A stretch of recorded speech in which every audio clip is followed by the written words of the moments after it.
우리는 계속해서 예수님 산 위에서 강론하신 말씀 중에 6종류의 화 있는 사람에 대한 말씀을 나누고 있습니다. 지금까지 다루었던 이 화 있는 사람을 잠깐 정리하자면, 첫 번째는 말로 다른 사람들에게 상처를 주는 사람, 또 두 번째는 마음속으로 음행하는데 주저함이 없는 사람, 그리고 세 번째는 쉽게 결혼하고 쉽게 이혼하는 사람들이었습니다. 우리는 그런 화 있는 사람들과 다르게 주변을 사랑하고 내 배우자에게 충실하며 아름답고 복된 믿음의 가정 꿈꾸고 기대하기를 소망합니다. 오늘은 네 번째 화 있는 사람에 대해서 나누고자 하는데요. 이것은 맹세에 관한 말씀입니다. 예수님 당시 유대인들은 맹세와 관련해서 어떤 풍습, 어떤 생활을 하고 있었던가, 또 오늘 본문을 통해서 예수님 우리에게 뭐라고 말씀하시는가 함께 살펴보고자 합니다. 먼저 맹세란 무엇일까? 이 맹세의 정의에 대해서 생각해 보면 좋겠는데요. 맹세는 기본적으로 약속이죠. 사람과 사람 사이에 주는 약속입니다.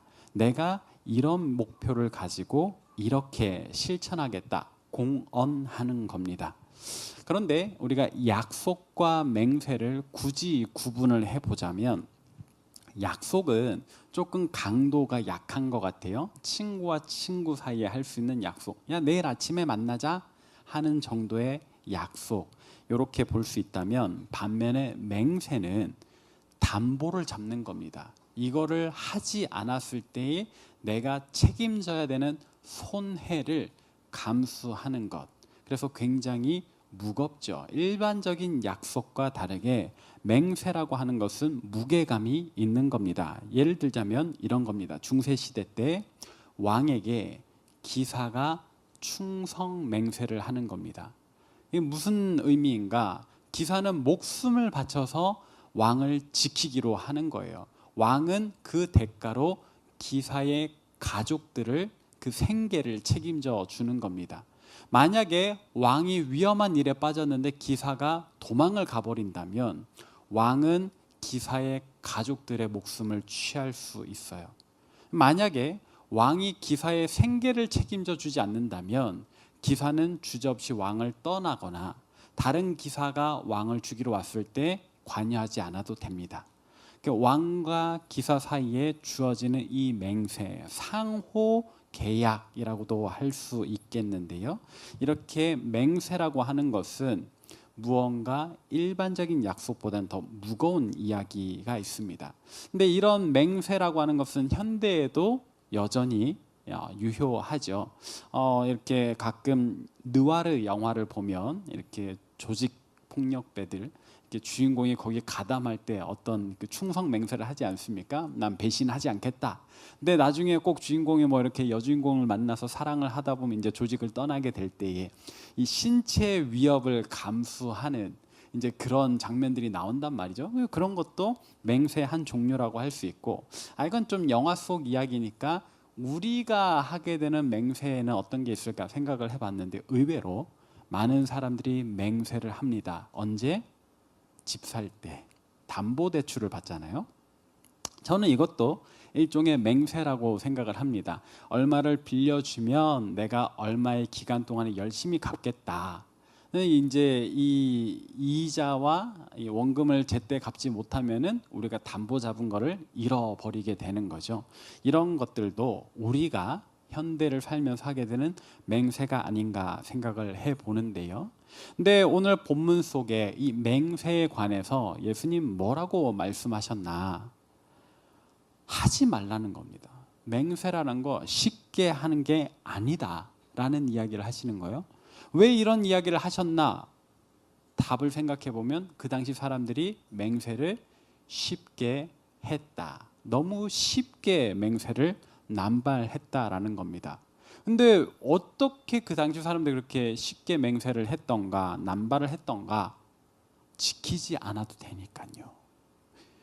의아하죠? 맹세란 원래 지켜야 된다, 지키지 않았을 때 어떤 책임을 져야 된다라고 이야기를 했는데, 이때 당시 사람들은 쉽게 맹세를 합니다. 그리고 잘 지키지 않았어요. 왜? 시대가 어려우니까요.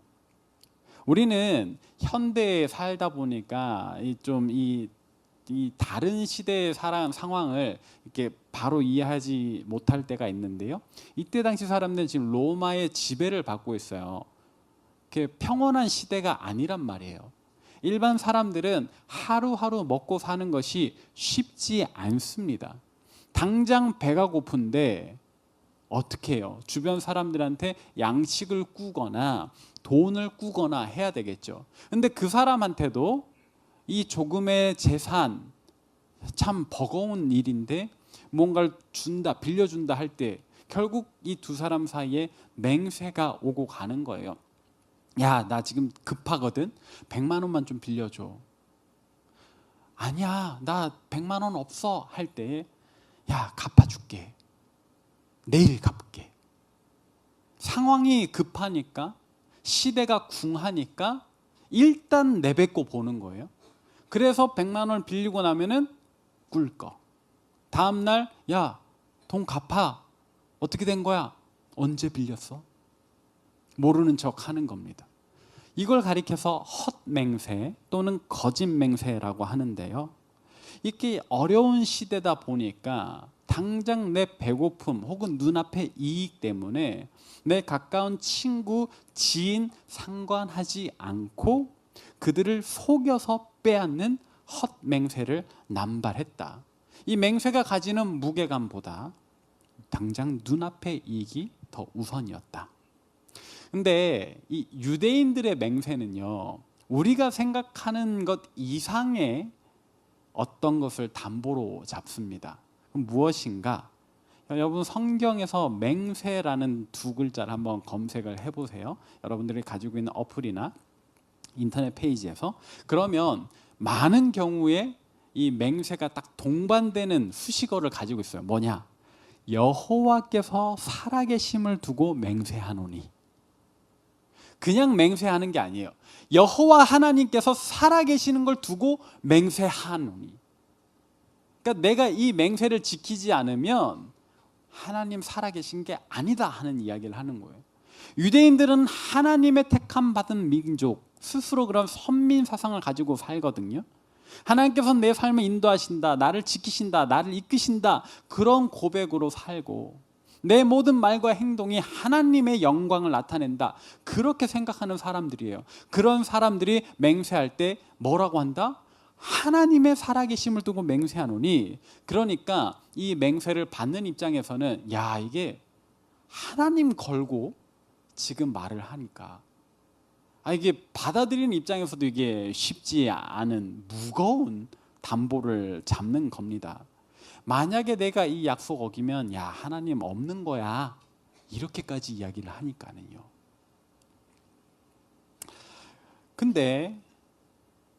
그런데 문제는 뭐다?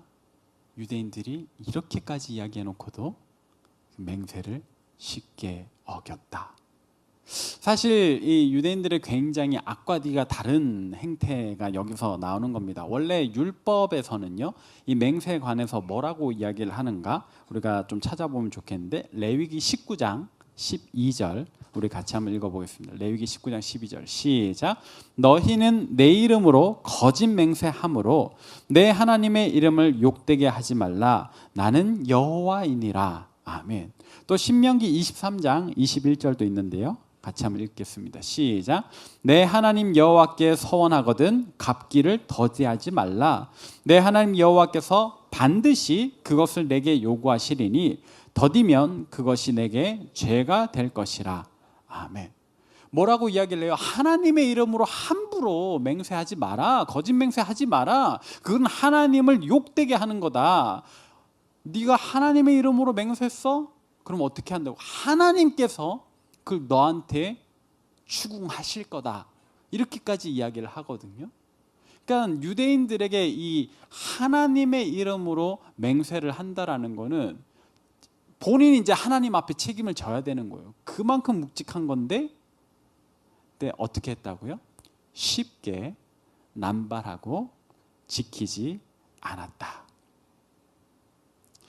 예수님 입장에서는 이게 너무나도 꼴보기 싫은 상황인 겁니다. 하나님의 아들로서 아니 너희가 지금 하나님의 이름으로 맹세해놓고 그걸 이렇게 쉽게 차버린다고?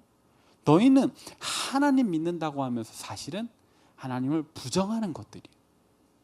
지금 그런 어떤 분노하심이 예수님의 이 말 안에 들어있는 겁니다.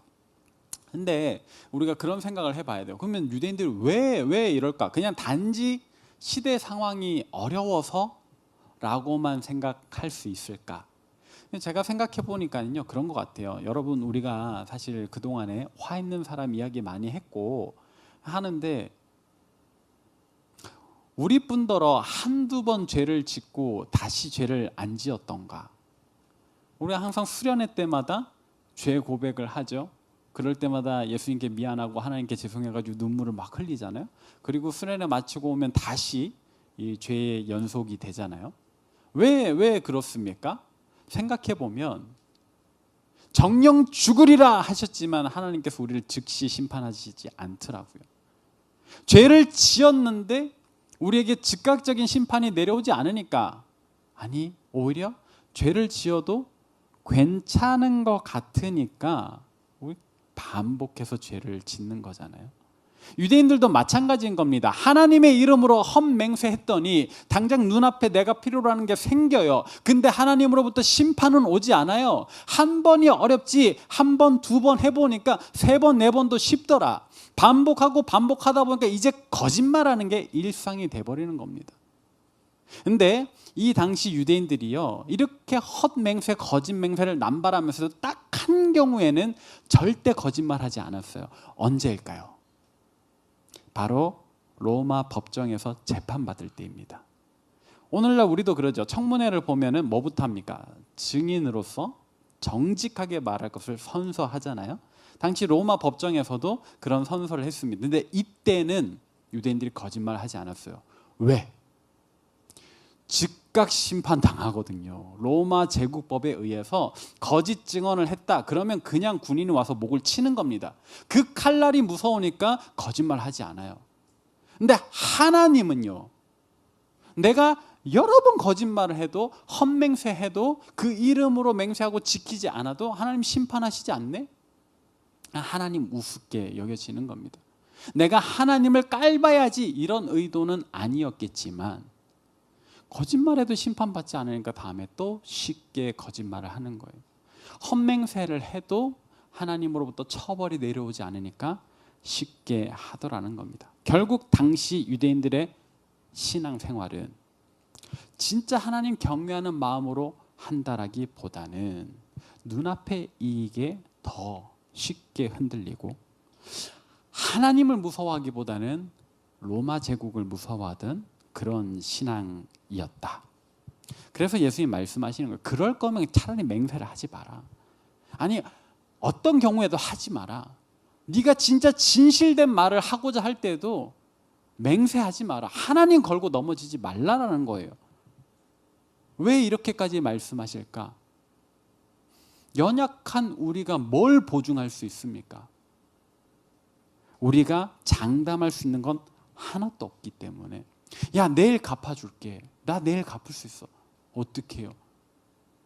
우리가 쉽게 드는 비유가 있잖아요. 당장 오늘 밤에 내가 죽을지 어떻게 알아요? 내일을 어떻게 장담하죠?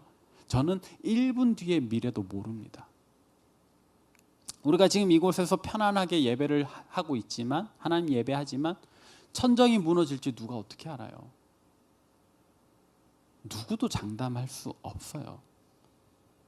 그래서 예수님 오늘 본문 마지막 절에서 이렇게 말씀하셨죠. 마태복음 5장 37절 같이 읽겠습니다. 시작. 오직 너희 말은 옳다 옳다 아니라 아니라 하라. 이에서 지나는 것은 악으로부터 나느니라. 아멘. 그저 있는 그대로 네 솔직한 감정대로 이야기할 뿐이지 괜히 하나님 끌고 오지 마라 라고 이야기를 하는 겁니다. 악한 의도에서도 하지 말고 진짜 그렇게 믿고 선한 의도 그냥 진실된 믿음에서라도 하나님 끌고 오지 마라. 그냥 옳다 옳다 아니다 아니다 하라는 겁니다. 그 당시 유대인들에게 이거는 굉장히 찔림 있는 말씀이었을 텐데요. 오늘 우리에게는 어떻습니까? 우리는 사실 우리도 마찬가지지 않을까. 앞날을 장담하고 쉽게 헛맹세, 거짓맹세 하고 있지 않을까. 많은 부분에서 그런 것 같은데요. 특히 현대에서는 경제적인 부분에서 그런 것 같습니다. 코로나 때 이렇게 주위에서 주식하는 사람들이 많아졌어요. 우리 청년들 중에서도 하는 분들이 있을 텐데 저는 그걸 비판하는 게 아닙니다. 투자, 건강한 투자는 많이 하세요. 네. 그러나 이제 코로나 때 너무 상황이 어려워지다 보니까 이렇게 주식을 시작한 것까지는 좋은데 손대면 안 되는 영역까지 가는 분들이 있더라고요. 손해를 보다 보니까, 너무 큰 손해를 보다 보니까, 그래서 자꾸 어디선가 정보를 들으려고 해요. 그리고 그 정보를 듣고 나서는 뭔가 확신이 생겼나 봐요. 그래서 이걸 사야 되겠는데 돈이 없어. 그러다 보니까 미수거래라는 게 있더라고요. 지금 이건 주식 정보를 제가 알려드린 게 아닙니다. 하지 말라고 하는 이야기예요. 네, 관심을 끄셔도 좋아요. 아무튼 이 미수거래가 뭔지 보니까 뭐 반대 매매라는 말도 있고 너무 어렵더라고요, 저한테는. 근데 그냥 바꿔서 이야기하면 빚내서 수익 내기래요. 주식 시장의 그 시스템을 이용한 초단기 대출, 3일 안에 돈 빌리고 갚아야 되는 거. 근데 이게 무서운 점 뭐냐면 3일 안에 내가 이 빌린 돈을 갚지 못하면 내가 가지고 있는 주식을 증권사가 임의로 팔아버립니다. 얼마에? 하한가에. 그러면 이제 막심한 손해를 그냥 보게 되는 거거든요. 근데 너무 많은 제 가까운 이들 중에서 너무 많은 사람들이 미수거래를 손을 대더라고요. 그리고 이제 하한가 맞고 저한테 돈을 빌려달라 그래요. 너무 절박하니까. 안 그래도 마이너스인데 여기에 이 대출금까지 갚아야 되니까 이 사람이 정신을 못 차려요. 정신을. 아주 위험한 거래를 하는 거죠. 근데 왜 그런 거래를 하게 되는 걸까요? 오른다니까. 내가 들은 정보가 그거 오른데 지금 타이밍이 안 맞을 뿐이야. 너무 신봉하는 거야. 하나님보다 더 믿어. 근데 그런 말이 있죠. 내가 아는 정보는 고급 정보가 아니다. 대한민국이 다 아는 뒷북이다. 여러분 어디서 그런 거에 너무 이렇게 기웃거리지 마세요. 근데 자꾸 그렇게 혹하게 되죠. 쉽게. 그러다 보면 소용돌이에 빠져 들어가는 겁니다. 그러면 이제 주위 사람들한테 계속 돈을 빌리고 더 빌리고 더 빌리고 그러다가 이제 자기 인생이 그 과중한 대출에 그냥 짓눌려 버리거든요. 그럼 한치 앞을 알 수 없는 게 인생인데 어떻게 내일 오를지, 이게 3일 안에 오를지를 그렇게 장담을 해요. 그렇게 손을 대요. 그렇게 경제적인 소용돌이에 빠지는 사람이 할 수 있는 말이 하나밖에 없어요. 야, 좀 빌려줘. 갚을게. 그리고는 못 갚죠. 갚아야 될 돈이 내 돈만 있는 게 아니니까요. 그래서 저는 그래도 이렇게 주변에 크게 지금까지 살면서 대출을 해본 적은 없는데 저한테 이제 돈을 빌려다는 사람들이 참 많았습니다. 여러분들도 빌리기보다는 빌려줄 수 있는 그런 사람이 되기를 바라는데요. 그때도 여러분 이렇게 꼭 기억하셔야 돼요. 여러분들이 감당할 수 있는 만큼만 빌려준다라고 쓰고 그냥 주세요. 받을 수 없습니다. 제가 지금까지 살아보니까 대체로 어느 정도 좀 이렇게 10만 원 이상의 금액은요 제가 돌려받아 본 적이 별로 없어요. 이렇게 빌려달라고 하고 저한테 받아갔지만 저한테 다시 돌려준 친구가 거의 없습니다. 그리고 그 친구들 대부분 이제 주식을 했는데요.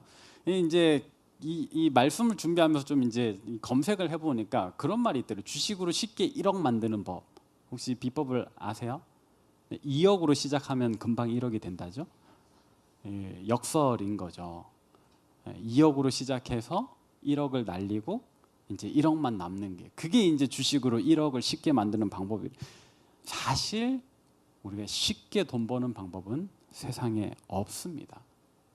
그러니까 여러분들이 그런 소용돌이에 들어가지 않았으면 좋겠고 또 주변에 그런 소용돌이에 있는 사람들에게 이렇게 휘말려 가지 않기를 원해요.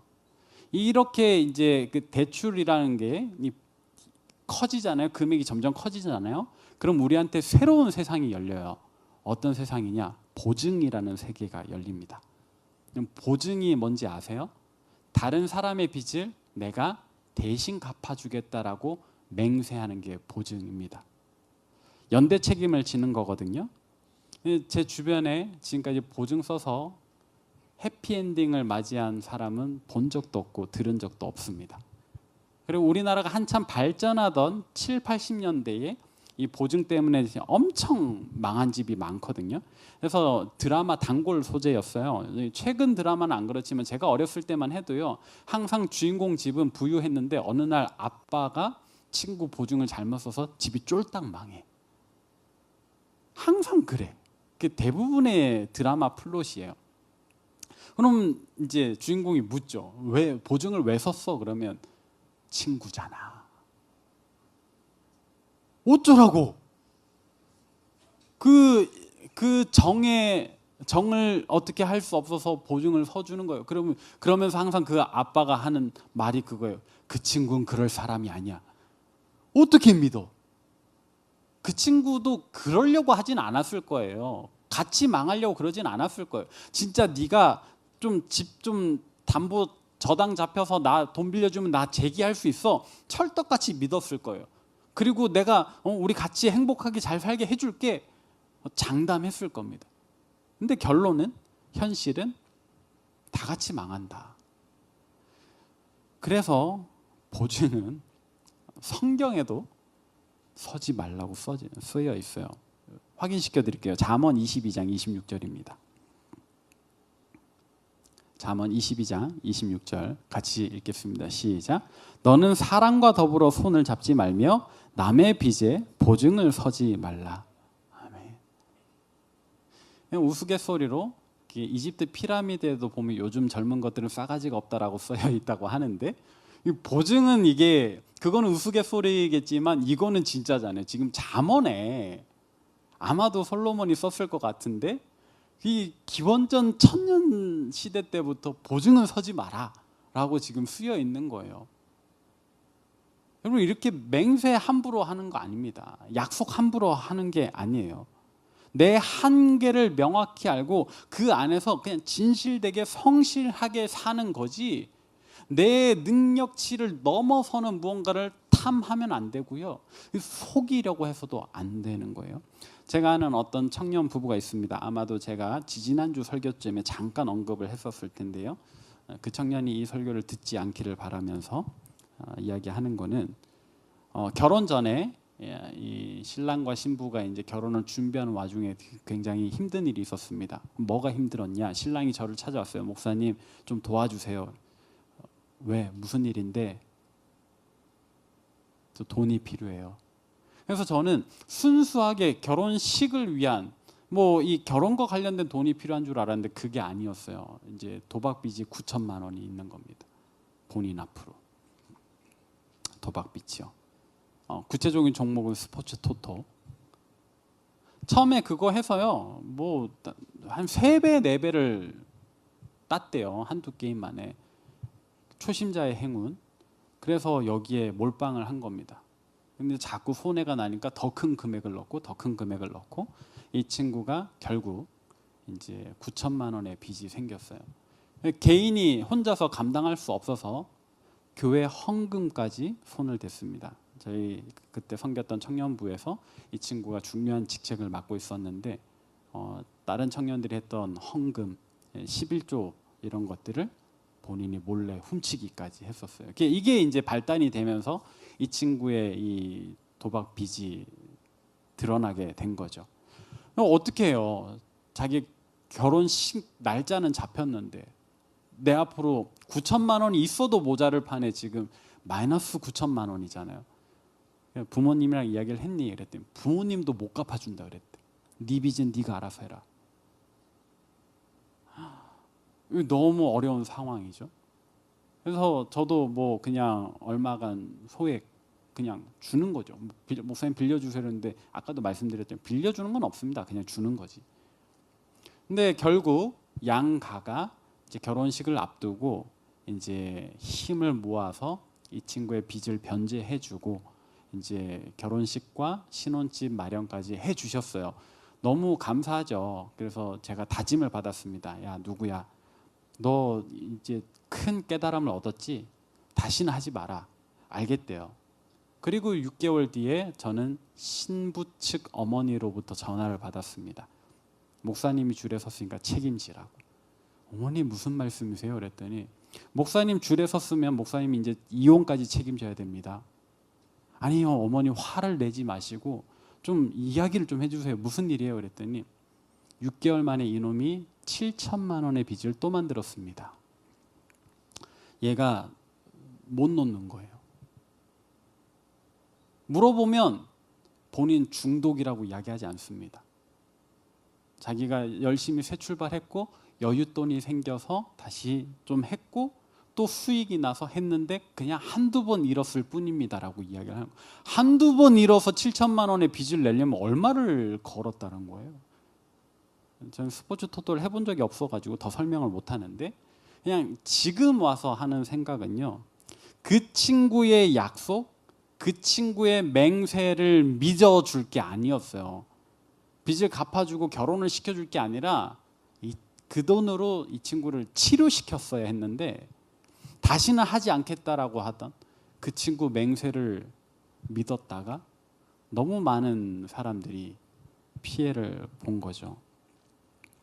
그런가 하면 이 맹세라는 게 꼭 경제적인 부분에서만의 문제는 아닙니다. 어디서든지요. 우리도 유대인들이 맹세할 때 하나님의 살아계심을 두고 맹세하노니 우리가 꼭 문자 그대로 그렇게 하지는 않지만 우리도 역시 예수님 믿는 거를 담보 잡을 때가 있어요. 그냥 또 농담 삼아 하나 말씀드리자면 마피아 게임 때 수많은 목회자들이 이 게임에 이기려고 쓰는 치트키가 이거죠. 나 목사야. 거짓말하지 않아. 나 믿지. 그러라고 목사 안수를 준 게 아닌데 그러라고 교회가 목회자로 세워준 게 아닌데 꼭 그렇게 열심히 직분을 내걸죠. 해서는 안 되는 이야기지만 근데 그게 이런 게임에서만이 아니라고요. 우리가 다 일상생활 속에서 그런 모습을 많이 보여왔습니다. 우리가 교회 다닌다라는 거 직장에서 당당하게 밝힙니까? 아니면 숨깁니까? 왜 숨깁니까? 뭔가 부끄럽습니까? 예수 믿는 게? 근데 사회는 예수 믿는다 그러면 이상하게 보죠. 의심을 합니다. 왜요? 그동안엔 너무 많은 그리스도인들이 예수님 믿는다 해놓고 전혀 예수님 믿지 않는 사람보다 더 못한 모습을 보여왔으니까. 나 교회 다녀 했지만 그의 말과 그의 행동은 별로인 거예요. 제가 어렸을 때 들어왔던 많은 이야기 중에 하나가 그거였습니다. 야, 교회 다닌다 하면 우리 때는 묻지도 않고 결혼시켜줬어. 지금은 교회 다닌다 그러면 잠깐 이제 고민을 하게 되죠. 왜 그래요? 하나님의 이름으로 성을 밝히는 목사들 때문에, 하나님의 이름으로 돈을 밝히는 직분자들 때문에, 하나님 믿으면서 하나님 믿지 않는 사람보다 더 못한 생활을 하던 성도들 때문에 결국 하나님이 욕을 먹는 겁니다. 야, 너 교회 다니는 사람이었어? 나 너 따라 교회 갈래 하던 시절이 있었어요. 근데 어느 순간부터 너 같은 게 교회 다닌다면 그건 하나님 없는 거다야 라는 말로 바뀌었단 말이죠. 하나님의 이름 아래 겉과 속이 다른 우리의 모습, 우리가 의도하든 의도하지 않았든 하나님을 욕되게 했던 한국교회의 모습입니다. 그래서 하나님께서 진즉 이렇게 경고하셨나 봐요. 10계명 중에 세 번째 계명, 내 이름을 망령되게 일컫지 말라. 자녀의 잘못은 보통 부모의 잘못으로 여겨지죠. 가정교육 탓을 하게 되죠.